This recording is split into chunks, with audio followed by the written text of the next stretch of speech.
का चौका का सीक्वेंस बताता हूँ। सस्ता ऑप्शन माना जी के सौजन्य से आएगा। पहला ट्रेड वो इसमें आइडेंटिफाई करेंगे। एफएनओ सुपरस्टार रचना जी पिक करेंगे। डेरिवेटिव्स का ट्रेड चार्ट के चमत्कार अरुण कुमार मंत्री जी पिक करेंगे और साथ ही साथ आज का मिड के फंडा मयूरेश जोशी जी पिक करेंगे। मानस बताइए क्या विकल्प है आपके पास? मानस जायसवाल जी, ऑप्शन ट्रेड मुश्किल है बाजार में, बट कोई स्विंग? तो देखिए मुश्किल तो डेफिनेटली है। आई थिंक जहां पर वीकनेस है वहां पर जाएंगे, क्योंकि जो मार्केट का ट्रेंड है वो निगेटिव है। तो सिप्ला के पुट ऑप्शन में खरीदारी करनी है। यहाँ पर कंसोलिडेशन के लोअर बैंड को सिप्ला ने ब्रेक किया है।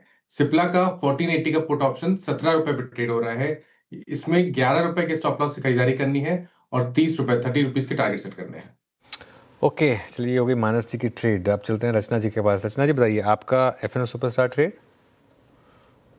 जी, हमने जो सुबह 8 o'clock फर्स्ट ट्रेड लिया था उसी को हम रिपीट करेंगे यहाँ पे, विच वाज ट्रेंड में हमने सुबह 4000 तक का टारगेट रखा था। एक बार वो 4-5 रुपीज हियर एंड देयर में हो चुका है, बट हम दोबारा इसमें एक एंट्री बना सकते हैं। 4150 पे अब ऐसे लाएगा, दोबारा 4000 का एक पहला टारगेट लगा सकते हैं। और अगर कोई 2 to 4 डेज के लिए इसको होल्ड करने के लिए रेडी है तो आपका टारगेट 3850 तक का भी इसमें हो सकता है। एफएनओ सुपरस्टार के लिए ट्रेंड पर बिकवाली की राय आ गई रचना जी की तरफ से। स्टॉक काफी कमजोर। चार्ट का चमत्कार के लिए अरुण कुमार मंत्री जी बताइए कहां दिख रहा है आपको चमत्कार? श्रेया जी अगेन ब्रेकआउट वाला कैंडिडेट ही चूज करेंगे। एबी कैपिटल में खरीदारी की सलाह रहेगी। एक ब्रेकआउट देखने को मिल रहा है और लगभग 2 हफ्तों के हाईज स्टॉक ने निकाले हैं, तो 360 का स्टॉप लॉस लगा के बाय करने की सलाह है। 373 तक के टारगेट्स रहेंगे। एनबीएफसीज में मोमेंटम है, मुझे लग रहा है एबी कैपिटल भी अच्छा करना चाहिए। एबी कैपिटल आपका ट्रेड 363 रुपये 60 पैसे पे। आज का चार्ट का चमत्कार मयूरेश जी के पास चलते हैं आज का मिड के फंडा पिक करने के लिए। मयूरेश क्या पिक कर रहे हैं आप?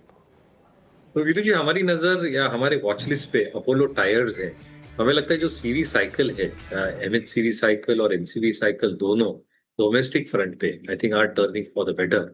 और इसलिए हमें लगता है आई थिंक जो वॉल्यूम ग्रोथ विटनेस की जा सकती है स्पेसिफिकली ओईएम में, और जैसे इनका रेवेन्यू मार्केट शेयर है ओईएम से ठीक ठाक आता है रेवेन्यू, बट रिप्लेसमेंट मार्केट से एक सिग्निफिकेंट रेवेन्यू एक्रीशन कंपनी को मिलता है with in the product mix. I think series MH series का एक ज्यादा डोमिनेंस है अलॉन्ग विद पीवीज, और इसलिए हमें लगता है आई थिंक जो है नए रेंज ऑफ टायर्स इंट्रोड्यूस कर रहे हैं। ब्राडिस्टीन जो इनका प्रीमियम टायर है, जहाँ पे आई थिंक मार्जिन और प्राइसिंग दोनों बेहतर है, प्लस रिप्लेसमेंट में जो प्राइसिंग इनके फेवर में रहती है, ये सारी चीजें I think overall numbers play out होनी चाहिए। Overall net debt to equity levels manageable levels पे रहने चाहिए। और जैसे साइकिल टर्न होगा both the OEM and the replacement market हमारे अनुमान में वॉल्यूम्स के हिसाब से, प्राइसिंग के हिसाब से, मार्जिन के हिसाब से अगले कुछ तिमाहियों तक पॉजिटिवली प्ले आउट करने चाहिए, जो रिटर्न रेशियोज में पॉजिटिव प्रभाव लाएंगे। तो जैसे हम रेटिंग रैंकिंग देखते हैं, हमें लगता है आई थिंक ये स्टॉक आपके नजर या वॉच लिस्ट में जरूर है। ओके, अपोलो टायर्स रहना चाहिए रडार पर। मयूरेश जी को पसंद आ रहा है। हमने 4 का चौका की शुरुआत की सस्ता ऑप्शन के साथ। मानस जी ने सुझाया सिप्ला का पुट आपको 1480 का पुट लेना है। 30 का टारगेट, स्टॉप लॉस 11 का रहेगा।